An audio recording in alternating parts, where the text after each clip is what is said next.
నమస్తే శ్రీమాత్రే నమః శ్రీ గురుభ్యో నమః. మనం ప్రతిసారి అంటే నేను చర్చించే ప్రతిసారిని యోగాల గురించి చెప్తూ ఉంటాను. ఏ సమయంలో ఏ యోగాలు పడతాయి, ఆ యోగాలు ఏ ఏ గ్రహాల ద్వారా మనకి అనుకూలిస్తాయి, ఆ గ్రహాల వల్ల ఆ యోగాల వల్ల దేశకాలమాన పరిస్థితులు ఎలా ఉంటాయి, దాంతో పాటుగా మేషాది ద్వాదశ రాశుల వారికి ఎలాంటి ఫలితాలు, మిశ్రమ ఫలితాలా, శుభ ఫలితాలా, మంచి ఫలితాలా, చెడు ఫలితాలా, ఇలాగా నేను ఎప్పుడూ మీకు మీ ముందుకు ప్రతిసారి ఒక్కొక్క యోగాన్ని తెచ్చిస్తుంటాను. అయితే ఇప్పుడు నేను మీకు అందించే ఒక బ్రహ్మాండమైన యోగము, మహారాజ యోగము. అది ఎవరిస్తున్నారు అంటే కనుక మన శని భగవానుడండి. 30 ఏళ్ల తర్వాత జూలైలో 2025 జూలై 13వ తారీఖు నుంచి శని భగవానుడు మనకి ఇబ్బంది పెట్టడమే కాదు, దానితో పాటు మనకి మహారాజ యోగాలను కూడా కలగజేస్తాడు అనమాట. అయితే ఈసారి ఈ సంవత్సరము 25లో జూలై నెలలో మనకి శని భగవానుడు ఇచ్చే అపురూపమైన మహారాజ యోగము పట్టబోతోంది. అయితే ఇది ఎక్కడ ఎలా పడుతోంది అనే వివరంలోకి వెడితే కనుక, శని తిరోగమనంలో అంటే రిట్రోగ్రేట్ అవుతున్నప్పుడు ఏర్పడే ఈ అరుదైన రాజయోగము, ఈ రాజయోగము మనకి మీన రాశిలో తిరోగమనం చెందుతున్నాడు. ఎప్పుడైతే మీనరాశిలో తిరోగమనం చెందుతున్నాడో ఇదే సమయంలో మనకి శని చతుర్దృష్టి మనకి ఏ రాశి మీద పడుతోంది అంటే మిథున రాశి మీద, బృహస్పతి మీద పడుతోంది. అంటే మిథున రాశిలో అప్పటికే బృహస్పతి ఉండడం వల్ల ఆ శని భగవానుడి యొక్క దృష్టి, ఆ చతుర్దృష్టి ఈ బృహస్పతి మీద పడుతోంది. అయితే దీనితో పాటు ఇదే సమయంలో రాహు కుజులు షడష్టక యోగంలో ఉన్నారు. మనకి జూన్లో మొదలైంది కదా షడష్టకము. ఆ షడష్టక యోగం ఇప్పుడు కంటిన్యూ అవుతోంది. అది కూడా ఒక అరుదైన రాజయోగం అన్నమాట. అయితే ఈ శని బృహస్పతి దృష్టి యొక్క సంయోగంతో రాజయోగాత్మక పరిణామాలను ఇస్తోంది. ఇన్ని మంచి గ్రహాలు ఈ సమయంలో మనకి శుభ ఫలితాలను ఇచ్చేందుకు ఏర్పాటవుతోంది. అయితే ఎవరెవరికి శుభ ఫలితాలు ఎలా ఉండబోతోంది అంటే కనుక, ఇది ఒకసారి మీకు గతంలో చూసుకున్నట్టయితే 1995, 96 ఆ సమయంలో ఇలాంటి శని భగవానుడు ఇచ్చే ఒక అరుదైన మహారాజ యోగం ఏర్పడింది. మళ్ళా 30 సంవత్సరాలకి మనకి జూలై నెలలో ఏర్పడబోతోంది. అయితే ఈ ఏర్పడడానికి మనకి దేశకాలమాన పరిస్థితులు నేను ఎప్పుడు ప్రస్తావిస్తూ ఉంటాను, ఒక మనుషులకి రాశులకి కాకుండా దేశకాలమాన పరిస్థితుల్లోనూ దేశ రక్షణ విభాగము, రాజకీయ విభాగము, ఇలా ఆర్థిక విభాగము, న్యాయ విభాగము, ఇలా ప్రతి ఒక్క అంశంలోనూ కూడా ఈ యొక్క గ్రహాల యొక్క ఫలితాలను మనం తెలుసుకుంటూ ఉంటాము. ఆ గ్రహాల ఫలితాలే ఒక్కొక్కసారి మనకి దేశం మీద, రక్షణ వ్యవస్థ మీద ఇలాగా ప్రమాదాలు, అదృష్టాలు ఇలాంటి వాటి మీద కూడా పడుతూ ఉంటుందన్నమాట. అయితే ఇలాగ పడడం వల్ల కొన్ని గ్రహస్థితులు మీకు ఇప్పుడు సవివరంగా తెలియచేస్తాను. ఒకటి, శని గ్రహము మనకి మీనంలో తిరోగమనంలో జరుగుతోంది. అయితే దీని యొక్క ఫలితం ఎలా ఉంటుంది అంటే కనుక, విశేషమైన ఫలితము ధర్మము, త్యాగము, సేవా ధోరణిలో ఉండబోతోంది. తర్వాత బృహస్పతి మిథున స్థానంలో అంటే మిథునంలో ఉన్నాడు. దీనివల్ల ఏంటంటే జ్ఞానము, అంటే ప్రతి ఒక్కళ్ళకి ఇంటెలిజెన్స్, నాలెడ్జ్, జ్ఞానంతో పాటు కమ్యూనికేషను, విద్యా వ్యవస్థను వృద్ధి చేసేందుకు ఉపయోగపడుతోంది. దీంతో పాటు కుజ రాహులు అంటే రాహు కుజ గ్రహాలు షడష్టకంలో కర్కాటక కుంభంలో ఉన్నారనమాట. అయితే వీరిచ్చే ఫలితాలు ఎలా ఉంటున్నాయి అంటే కనుక ఆందోళనగాను, తర్వాత అస్థిరత్వంగాను ఉండబోతోంది. అంటే ఈ వీరి యొక్క ఫలితాలు ఒక్కొక్క దానికి ఒక్కొక్కలా ఉంటాయి. అయితే మరి బుధుడు సూర్యుడు ఏమిస్తున్నారు అంటే కనుక మిథునంలో ఈ బుధ సూర్యుడు మిథునంలో మనకి జూన్ 15 నుంచి స్థానాలు మారారు. అయితే ఈ మారడం వల్ల రాజకీయంలో ఎక్కువగా కొంత జోక్యం కలగజేసుకోవడము, రాజకీయంలో ఒక స్థిరత్వం లేకపోవడము, ఇలాంటివన్నీ గోచరిస్తున్నాయి. ఇది గ్రహాల యొక్క స్థిరత, వాటి ఇచ్చే విశేషము. అయితే మరి దేశకాల సామాజిక పరిస్థితుల గురించి ఎలా ఉండబోతున్నాయి అంటే కనుక ముందుగా రాజకీయ మార్పులు ఎలా ఉండబోతున్నాయి చూద్దాము. అయితే ఇవి పంచాంగ పరంగా చెప్పేవే, తరువాత పంచాంగ జ్యోతిష శాస్త్ర పరంగా చెప్పేవే తప్ప ఏదో ఊహించి కల్పించినవి మాత్రము కాదు, గమనించదగినది. అయితే రాజకీయ పరంగా పెద్ద పెద్ద స్థాయిలో పార్టీల్లో మార్పులు వస్తాయి, నాయకత్వాలలో కూడా మార్పులు చోటు చేసుకునే అవకాశాలు కనబడుతున్నాయి. దీంతో పాటు కొన్ని రాష్ట్రాల్లో అన్ఎక్స్పెక్టెడ్ రిజిగ్నేషన్స్ కానీ, ఎలియన్సెస్ అంటే కొన్ని అనుకోని పరిస్థితులు కానీ తల ఎత్తే అవకాశాలు కనబడుతున్నాయి. తర్వాత నూతన రాజకీయ యజ్ఞము మళ్ళా తిరిగి మొదలయ్యే అవకాశం కనబడుతోంది. యువ నాయకులకు ఇది చాలా చక్కని సమయము. ఎవరైనా కొత్తగా పార్టీల్లోకి రావాలన్నా, రాజకీయ రంగంలోకి రావాలన్నా ఇది మంచి సమయము. ఆ దిశగా ప్రయత్నాలు చేసుకోండి. అయితే కొన్ని పాత రాజకీయ పార్టీల్లో కొంత అస్థిరత ఏర్పడే అవకాశం కనబడుతోంది. అయితే ఇంకా ఆర్థిక రంగం చూసినట్టయితే ఎలా ఉంటుందంటే దేశ ధన మూలకంగా కొంచెం మెరుగుదల కనబడుతోంది. ముఖ్యంగా రిటైల్ రంగంలోనూ, రియల్టీ అంటే రియల్ ఎస్టేట్ రంగంలోనూ, ఇన్ఫ్రాస్ట్రక్చర్ రంగాలలో కొంత మార్పులు జరగబోతున్నాయి. తర్వాత bit coin, crypto, digital currency విషయాలలో గట్టి నిర్ణయాలు, విధానాలు అమలుపరిచేటట్టుగా గోచరిస్తోంది. అయితే రూపాయి విలువ స్థిరంగా ఉంటే సరిపోతుంది. విదేశ పెట్టుబడులకు ఆకర్షితం అయ్యేటట్టుగా మనకి రూపాయి విలువ ఉండబోతోంది. అయితే చమురు ధరలు, ఇంకొక అంశం ఏంటంటే చమురు ధరలు తగ్గినప్పటికీ లోకల్గా ట్యాక్స్ విషయాలలో ప్రజల మీద భారం పడే అవకాశం కనబడుతోంది. ఇది ఆర్థిక పరంగా.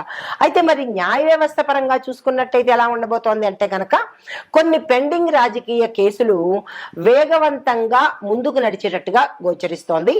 అత్యున్నత న్యాయస్థానాలలో ముఖ్యమైన తీర్పులు వెలువడే అవకాశాలు కూడా కనబడుతున్నాయి. అయితే న్యాయ రంగంలో డిజిటలైజేషన్ కూడా అయ్యేందుకు అవకాశాలు గోచరిస్తున్నాయి. ఇక రక్షణ విభాగానికి చూసుకున్నట్టయితే కనుక సరిహద్దు పరిస్థితులు కొంత పటిష్టంగా ఉండేటట్టుగా చర్యలు తీసుకోబోతున్నారు. తర్వాత అణు సామర్థ్యము, యుద్ధ డ్రోన్ల అభివృద్ధికి బలమైన చర్యలు తీసుకోవడము, టెక్నాలజీని ఇంప్రూవ్ చేయడము, ఇలాంటివన్నీ జరగబోతాయన్నమాట. అయితే రక్షణ రంగంలో చూసుకున్నట్టయితే కొత్త ఒప్పందాలు కుదరడము, మరీ ముఖ్యంగా రష్యా, ఫ్రాన్స్, ఇజ్రాయెల్ వంటి దేశాలతో కొన్ని ఒప్పందాలు జరిపించుకునేటట్టుగా గోచరిస్తోంది. అయితే వ్యవసాయ రంగం, గ్రామీణాభివృద్ధి చూసుకున్నట్టయితే వ్యవసాయ రంగానికి కొంచెం వర్షాభావము అంటే వర్షాలు చాలా అనుకూలంగా ఉండడము, రైతులకు ఊరట కలగడము, మంచి పంటలు పండే అవకాశాలు కనబడుతున్నాయి. దీంతో పాటు రైతు సమస్యల మీద ప్రభుత్వము వాస్తవంగా వాళ్ళ ప్రాబ్లమ్స్ ఏంటి అనేది చర్యలు తీసుకునేందుకు అవకాశాలు కనబడుతున్నాయి. అయితే సబ్సిడీలు, ఇంక్రిమెంట్లు, క్రెడిట్ స్కీములు మరికొంత సమర్థవంతంగా ప్రజల్లోకి తీసుకెళ్లేందుకు దోహదపడుతుంది. తర్వాత సామాజిక పరంగా చూసుకున్నట్టయితే చట్ట శాసనాలు అంటే చట్టానికి కొంత వ్యతిరేక దిశగా వెళ్ళడమో, కొంత ఉద్రిక్తత అవ్వడమో, ప్రజలకు ఇష్టం లేకపోవడమో, ఇలాంటి చర్యలు సామాజిక పరంగా జరిగేందుకు అవకాశాలు కనబడుతున్నాయి. అయితే దీంతో పాటు దేశభక్తి యువతలో కూడా పెరిగే అవకాశాలు కనబడుతున్నాయి. అయితే దీనితో లక్కీ రాసులు అంటే ఈ శని యొక్క మహారాజయోగంలో ఏ రాసులకు మనకి అభివృద్ధి కనబడుతోంది అంటే కనుక వృషభ రాశి వారికి, తరువాత కర్కాటక రాశి వారికి కన్య, ధనస్సు, కుంభ ఈ 5 రాశుల వాళ్ళకి విశేషమైన ఫలితాలు ఇస్తున్నాయి.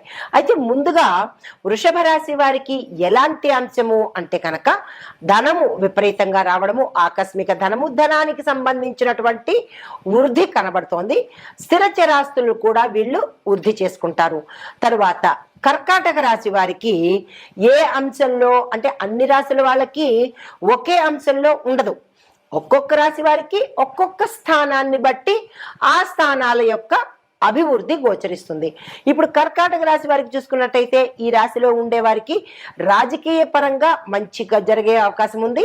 ఆధ్యాత్మిక పరంగా అభివృద్ధి కనబడుతోంది. అయితే కన్యా రాశి వారికి చూసుకున్నట్టయితే ఉద్యోగస్తులకు మంచి మంచి అభివృద్ధి కనబడము, ఉద్యోగంలో ఉండే వారికి విశేషమైన ఫలితాలు కనబడుతున్నాయి. బుద్ధి వికాసము అంటే వీళ్ళు మరింత స్మార్ట్గా వర్క్ చేసేందుకు కనబడుతోంది. ధనుసు రాశి వాళ్ళకి చూసుకున్నట్టయితే ఈ ధనుసు రాశిలో ఉద్యోగస్తులు, వ్యాపారస్తులు ఉన్నట్టయితే కనుక వాళ్ళకి మంచి లాభాలు వచ్చే అవకాశము, పెట్టుబడుల మీద ధనం వచ్చే అవకాశము కనబడుతోంది. దీంతో పాటుగా విదేశాలు వెళ్ళి అక్కడ స్థిరపడ్డమో లేదా విదేశాలు వెళ్ళడానికి సంబంధించినటువంటి ప్రయత్నాలు ఫలించే అవకాశాలు కనబడుతున్నాయి. తర్వాత కుంభరాశి వాళ్ళకి చూసుకున్నట్టయితే కనుక టెక్నికల్ పరంగాను, టెక్నాలజీ పరంగాను, తర్వాత కొత్త కొత్తవి ఏవైనా వీళ్ళు ఆవిష్కరించాలంటే ఇన్నోవేటివ్గా ఉండాలన్నా, ఎంటర్‌ప్రీనర్‌లో ఉండాలన్నా, స్టార్టప్ కంపెనీలు స్టార్ట్ చేసుకోవాలన్నా, వ్యాపార పరంగాను ఇలా ఈ రాశిలో ఉండే వారికి ఈ పరంగా కలిసి వచ్చే అవకాశాలు కనబడుతోంది. అయితే ఓవరాల్గా ఈ 5 రాశుల వారికి విశేషమైన ఫలితాలు ఇవ్వబోతున్నాడు మన శని మహారాజు. అయితే జాగ్రత్తగా ఉండవలసిన రాశులు ఏంటంటే మేషము, మిథునము, తుల, మీనము. ఈ 4 రాశుల వాళ్ళు చాలా చాలా చాలా జాగ్రత్తగా ఉండాలి. అయితే ఏ అంశంలో జాగ్రత్తగా ఉండాలనేది కూడా ఇక్కడ మీకు వివరిస్తాను. గోచార రీత్యా మీరు జాగ్రత్తలు తప్పనిసరిగా తీసుకోండి. మేషరాశి వారికి కుటుంబాల్లో సమస్యలు ఎక్కువగా వచ్చే అవకాశాలు కనబడుతున్నాయి. దానికి సంబంధించిన జాగ్రత్తలు తీసుకోండి. ఆర్థికంగా మీరు చాలా డిస్టర్బ్ అయ్యే అవకాశం కనబడుతోంది. అంటే ఆర్థిక ఒత్తిడులు మీ మీద రుణపరంగా కావచ్చు లేదా అప్పుల పరంగా కావచ్చు, ఏదైనా కానీ ఆర్థిక పరంగా మీకు చాలా స్ట్రెస్ ఎక్కువ అవుతుంది, ముందుగానే తెలుస్తోంది. కాబట్టి జాగ్రత్తలు తీసుకోండి. మిథున రాశి వారికి మానసికంగా విపరీతమైన ఒత్తిడి ఎదుర్కొనే అవకాశం, స్ట్రెస్ తీసుకుంటారు. అది కుటుంబ పరంగా కావచ్చు, ఉద్యోగ పరంగా కావచ్చు. ఈ రాశిలో ఉండే ప్రతి ఒక్కరికి, విద్యార్థులకు, రాజకీయ నాయకులకు, తరువాత వ్యాపారస్తులకు, ఉద్యోగస్తులకు, ఇలా ప్రతి ఒక్కళ్ళకి, స్త్రీలు పురుషులకు కూడా మానసిక ఒత్తిడి అనేది తప్పదు. దీంతో పాటు డబ్బు వ్యవహారాలు ఏదైనా మీరు చెయ్యాలి అని అనుకుంటే చాలా చాలా జాగ్రత్తలు తీసుకోండి. ఎందుకంటే ధన నష్టము, చోర భయము ఎక్కువగా కనబడుతున్నాయి. స్కాముల్లో ఇరుక్కోవడం కానీ, అంటే ఇప్పుడు ఇంటర్నెట్లో చేస్తూ ఉంటారు కదా ఫోన్పేలు, జీపేలు, వాటిల్లో మీరు మోసపోవడము, ఆన్లైన్ స్కాములు జరగడము, ఇలాగ ఏదో ఒక ద్వారా మీరు ధనాన్ని నష్టపోయే అవకాశం కనబడుతోంది. ధనపరంగా జాగ్రత్తలు తీసుకోండి. అయితే తులారాశి వాళ్ళకి చూసుకున్నట్టయితే వైద్యపరమైన ఖర్చులు మీరు చాలా ఎదుర్కోవాల్సిన అవసరం అవుతుంది. ఆపరేషన్స్ రీత్యా కావచ్చు, ప్రమాదాల రీత్యా కావచ్చు, లేదా అనారోగ్య రీత్యా కావచ్చు, మీరు ఎక్కువగా డాక్టర్కి సంబంధించి, హాస్పిటల్కి సంబంధించి, మందులకు సంబంధించి ఎక్కువగా ధనాన్ని వెచ్చించవలసిన పరిస్థితి. భావోద్వేగాలు మీరు చాలా నియంత్రించుకోవాలి. ఈ సమయంలో అస్సలు బాగాలేదు. ఉద్రేకాలకు కానీ, కోపాలకు కానీ, ఆవేశాలకు కానీ ఇలాంటి వాటికి వెళ్ళే ప్రయత్నం చేయకండి. ఇక మీనరాశి వారికి చూసుకున్నట్టయితే శని భగవానుడు మీ రాశిలోనే తిరోగమనం చేస్తున్నాడు. ఎప్పుడైతే మీ రాశిలోనే తిరోగమనం చేస్తున్నాడు అంటే కనుక మీరు విమర్శలకు గురయ్యే అవకాశం కనబడుతోంది. అది మీ ఉన్న స్థానంలో కావచ్చు, లేదా సంఘంలో కావచ్చు, మీ ఇంట్లో కావచ్చు, మీ స్నేహితుల్లో కావచ్చు, ఎక్కడ ఉన్నా మీరు విమర్శలకు ప్రథమ స్థానం తీసుకునేవారు అవుతారు. చాలా జాగ్రత్తగా ఉండండి. అయితే కోల్పోయిన అవకాశాలు ఏవైనా ఉంటే కనుక అవి తిరిగి మళ్ళా మీ దగ్గరికి వచ్చే అవకాశం కనబడుతోంది. వాటిని అందుకునే ప్రయత్నం చేయండి. అయితే లాభపడే రాశులు చెప్పాను. ఇప్పుడు జాగ్రత్తగా ఉండవలసిన రాశులను కూడా, ఏ అంశంలో జాగ్రత్తగా ఉండాలో కూడా మీకు సవివరంగా తెలియచేశాను. అయితే పరిహారాలు సూచనలు ఏం తీసుకోవాలి అనేది చివరలో చెప్తాను. అయితే శని భగవానుడు 30 ఏళ్ల తర్వాత 2025లో తిరోగమనం జరుగుతోంది. మీనరాశిలో శని భగవానుడి తిరోగమనంతో పాటు బృహస్పతి మిథునంలో 3వ స్థానంలో సంచారం చేస్తున్నాడు. అయితే ఈ యొక్క ఫలితాలు మేషాది ద్వాదశ రాశుల వారికి, ఒక్కొక్క రాశి వారికి ఎలా ఉండబోతోంది అనే అంశంలో తదుపరి రాశి సింహరాశి. ఈ రాశి వారి యొక్క గ్రహస్థితి శని భగవానుడు 9వ స్థానంలోను, బృహస్పతి 11వ స్థానంలోను సంచారం చేస్తున్నారు. ఈ సంచార ఫలితము విద్యార్థులకు చూసుకున్నట్టయితే మీరు పక్కా ప్రణాళికతోనే చదవాలి. ఏది చదవాలనుకుంటున్నారో, ఎగ్జామ్స్ ఏవి రాయాలనుకుంటున్నారో, కేజీ నుంచి పీజీ వరకు జాగ్రత్తలు తీసుకుని, కేజీ అంటే మరీ కిండర్ గార్డెన్ పిల్లలు కాదు కానీ 10th నుంచి పై చదువులు చదివేవారు ప్రణాళికాబద్ధంగా కనుక చదివినట్టయితే సక్సెస్ సాధిస్తారు. లేదు అంటే కనుక కొంత బ్యాక్లాగ్లు ఉండే అవకాశం కనబడుతోంది, వెనుకపడే అవకాశము, మరి కొంతమంది చదువు మానేయవలసిన పరిస్థితి కూడా గోచరిస్తోంది. జాగ్రత్తలు తీసుకోండి. ఉద్యోగస్తులకు మీరు ఏదైతే అనుకుంటారో, ప్రమోషన్స్ కావచ్చు, ప్యాకేజ్ కావచ్చు, స్థానచలనాలు కావచ్చు, అవన్నీ కొంచెము జాప్యము, లేట్ అయ్యే అవకాశం కనబడుతోంది. నిరాశ చెందకండి. కొద్దిగా మీకు డెవలప్మెంట్ అనేది కనబడుతుంది. వెయిట్ చేసి ఓర్పుగా ఉండండి. అయితే ఆర్థిక పరంగా చూసుకున్నట్టయితే అన్ఎక్స్పెక్టెడ్ ఎక్స్పెన్సెస్ చాలా ఎక్కువగా కనబడుతోంది. కోర్టు కేసులకు సంబంధించి, భూ వివాదాలకు సంబంధించి మీరు డబ్బులు ఎక్కువగా ఖర్చు పెట్టవలసిన పరిస్థితి ఇక్కడ చాలా ప్రస్ఫుటంగా కనబడుతోంది. దానికి సంబంధించిన జాగ్రత్తలు తీసుకోండి. అయితే ఆరోగ్యపరంగా చూసుకున్నట్టయితే కనుక పిత్త సంబంధిత సమస్యలు ఎక్కువగా అయ్యే అవకాశం కనబడుతోంది. ప్రోస్టేట్ గ్రంథికి సంబంధించి పిత్తాశయానికి సంబంధించినటువంటి సమస్యలు ఎక్కువగా వచ్చే అవకాశం ఉంది. దానికి సంబంధించిన జాగ్రత్తలు తీసుకోండి. కుటుంబపరంగా చూసుకున్నట్టయితే కనుక ఎటువంటి సమస్యలు లేవు, కానీ ఈ సమయంలో మీరు మౌనంగా ఉండే ప్రయత్నం చేయండి. కొంత సమస్యలకు దూరంగా ఉన్న వాళ్ళు అవుతారు. అయితే రాజకీయ పరంగా చూసుకున్నట్టయితే కనుక భావోద్వేగతోనే మీరు నెగ్గుకు వెళ్ళే పరిస్థితి కనబడుతోంది. భావోద్వేగం అంటే అరిచేసి కరిచేసి అని కాదు. అక్కడ సమన్వయంతో సమస్యపూర్వకంగా మీరు సమస్యలను నెగ్గుకు వచ్చే స్థాయికి వెళ్తారు. భావోద్వేగాలంటే ఏదో పెద్దగా అనుకోకండి. మీరు సమన్వయంగా, చాకచక్యంగా సమస్యలను తీర్చుకునే ప్రయత్నం చేస్తారన్నమాట. అయితే పరిహారంగా శనివారం రోజు మాంసాహార నిషేధం చేసుకోండి. మద్యాన్ని ముట్టకండి.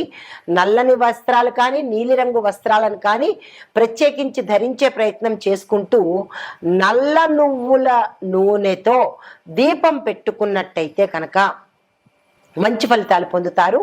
కొంత సానుకూలంగా ఉంటుంది. దీంతో పాటు పిప్పల వృక్షం చుట్టూ 7 ప్రదక్షిణాలు తప్పనిసరిగా చేయవలసిందే. ఇందులో నో డిస్కౌంట్, నో అమెండ్మెంట్. నమస్తే.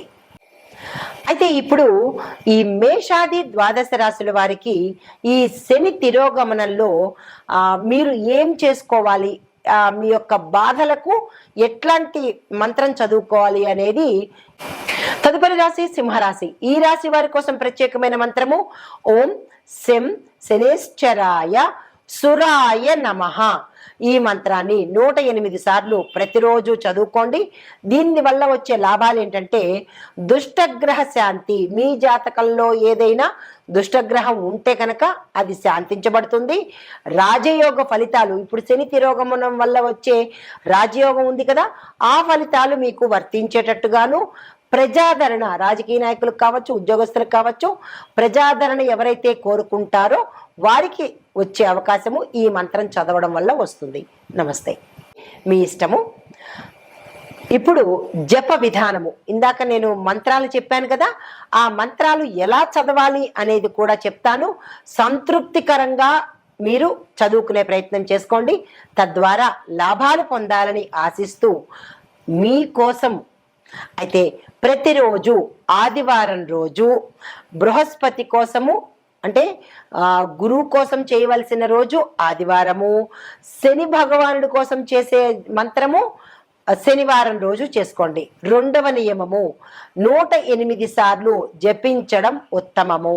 అయితే మాల ద్వారా కానీ లేదా ధ్యానం ద్వారా కానీ మంత్ర జపం చేసుకోవాలి. ఎలా పడితే అలాగా, ఎక్కడ పడితే అక్కడ కాదు, చాలా నిష్ఠతో చేసుకోండి.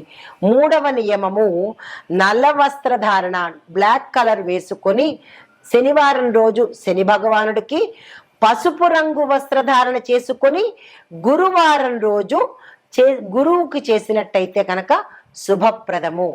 నమస్తే.